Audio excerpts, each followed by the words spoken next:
আসসালামু আলাইকুম ওয়া রাহমাতুল্লাহি ওয়া বারাকাতুহু।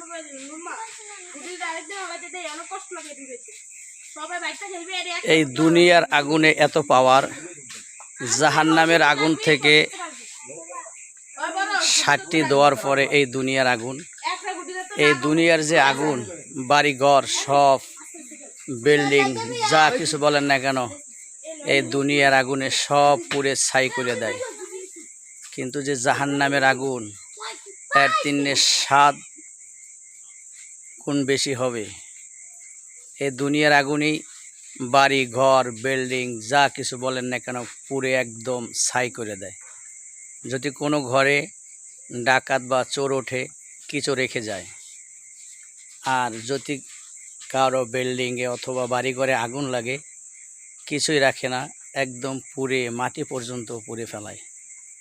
তাই ইসলামী ভাই বোনেরা, আমরা সকলে জাহান্নামের আগুন থেকে এই পবিত্র রমজান মাসে আল্লাহর কাছে ক্ষমা চাবো, যে আমাদের মা বাবা দাদা দাদি যারা অন্ধকার কবরে চলে গেছে, যেন তাদেরকে জাহান্নামের আগুন থেকে আল্লাহ মুক্তি করেন, এবং এই দুনিয়াবি আগুন থেকে যেন আমাদের বাড়িঘর সবাইকে আল্লাহ রব্বুল আলামিন নিরাপদ রেখে। আসসালামু আলাইকুম ওয়া রাহমাতুল্লাহি ওয়া বারাকাতুহু।